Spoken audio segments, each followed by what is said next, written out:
দেখুন বন্ধুরা, আমি রেডি করে নিয়েছি থোড় ভাজা রেসিপি। এটা কিন্তু খেতে অসাধারণ লাগে। আপনারা অতি অবশ্যই বাড়িতে একবার ট্রাই করবেন। আশা করি আপনাদের ভালো লাগবে। নমস্কার বন্ধুরা, টেস্টি অ্যান্ড ওয়ান বাইট চ্যানেলে আপনাদের স্বাগত। বন্ধুরা কেমন আছেন? আশা করি বন্ধুরা ভালো আছেন। আজকে যে রেসিপিটা নিয়ে আমি হাজির হয়েছি, থোড় ভাজা রেসিপি। তো বন্ধুরা, এটার জন্য আমি থোড়গুলোকে ভালো করে ছাড়িয়ে নিয়ে আলু ভাজার মতো গোল গোল করে কেটে নিয়েছি। এবার এগুলোকে কুচো কুচো করে আলু ভাজার মতো কেটে নেব। কেটে নিয়ে এটাকে নুন দিয়ে, অল্প সামান্য নুন দিয়ে ভালো করে মেখে নিয়ে যে জলটা বেরোবে সেটাকে ফেলে দেব। তো বন্ধুরা, রেসিপিটা স্টার্ট করার আগে আপনাদের কাছে অনুরোধ রইল, আপনারা কেউ ভিডিওটাকে স্কিপ করবেন না, পুরো ভিডিওটা দেখার জন্য অনুরোধ রইল। তার সঙ্গে আরও একটা অনুরোধ রইল, আপনারা অতি অবশ্যই একটি লাইক, একটি সাবস্ক্রাইব করে চ্যানেলটির পাশে থাকবেন। তাহলে কিন্তু নতুন নতুন ভিডিও বানাতে আমি অনুপ্রাণিত হব। আশা করি বন্ধুরা আপনারা আমার পাশে থাকবেন। তো বন্ধুরা, আমি এটাকে ভালো করে তাহলে কেটে নিয়ে মেখে নিয়ে জলটা ফেলে দেব। তো দেখুন বন্ধুরা, জলটা ফেলে দেওয়ার পরে এটা কিন্তু এরকম কালার হয়ে গেছে। ভয় পাওয়ার কিছু নেই, এটা কিন্তু ভাজা করলে কিন্তু ভালোই হয়ে যাবে, কালারটা হয়ে যাবে। তো এখানে আমি কড়াই বসিয়ে দিয়েছি। কড়াইতে দিয়ে দিচ্ছি প্রায় 2 চা চামচ মতো তেল। তেলটা গরম হয়ে গেছে। আমি এখানে একখানা শুকনো লঙ্কা দিয়ে দিচ্ছি। ভালো করে নাড়াচাড়া করে শুকনো লঙ্কাটাকে ভেজে নিচ্ছি। হাফ চা চামচেরও কম দিয়ে দিচ্ছি সরিষা, গোটা সরিষা।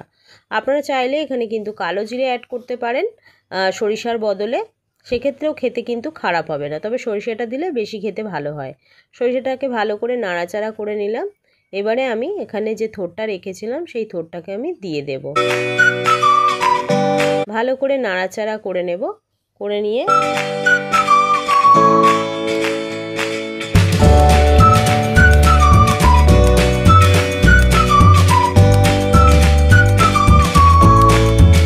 এখানে এবারে আমি দিয়ে দেব হাফ চা চামচ মতো হলুদ গুঁড়ো। আবার আমি এটাকে ভালো করে নাড়াচাড়া করে নেব। দেখুন বন্ধুরা, যেরকম কালারটা হয়ে গেছিলো থোড়টার, সে তার থেকে কিন্তু কালারটা সুন্দর হয়ে যাবে। এই যে হলুদটা দিয়েছি, কিন্তু কালারটা চেঞ্জ হয়ে যাবে।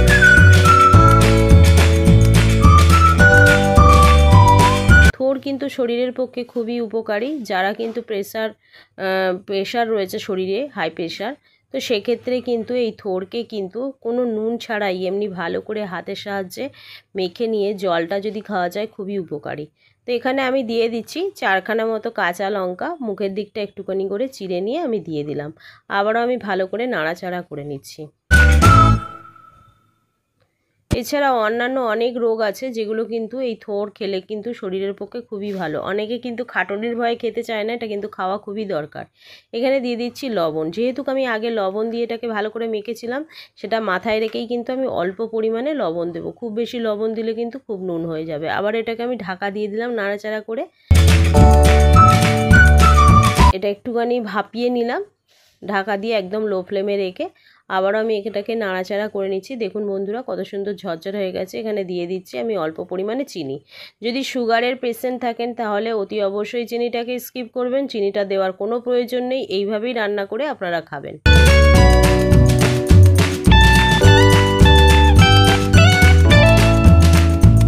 দেখুন আমার কিন্তু এই ভাজাটা রেডি হয়ে গেছে। এবারে আমি একটা বাটিতে এটাকে তুলে নিচ্ছি।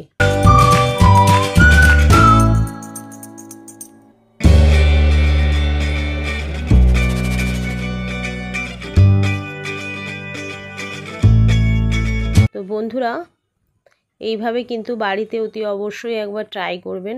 আশা করি আপনাদের ভালো লাগবে। তো বন্ধুরা, যদি ভিডিওটা ভালো লাগে তাহলে অতি অবশ্যই একটি লাইক, একটি সাবস্ক্রাইব করে চ্যানেলটির পাশে থাকবেন। তার সঙ্গে বেল আইকনটা প্রেস করতে ভুলবেন না। বেল আইকনটা প্রেস করলে সবার আগে নোটিফিকেশান আপনাদের কাছে পৌঁছে যাবে আমি যে নিত্যদিন ভিডিওগুলো ছাড়ি। তার সঙ্গে অতি অবশ্যই কমেন্ট বক্সে জানাবেন রেসিপিটা কেমন লাগলো, আর ভিডিওটাকে বেশি বেশি করে শেয়ার করে দেবেন। আবারও একটা নতুন রেসিপি নিয়ে আমি হাজির হব। ততক্ষণ আপনারা সুস্থ থাকবেন, ভালো থাকবেন। আজকের মতো এইটুকানি। ধন্যবাদ বন্ধুরা।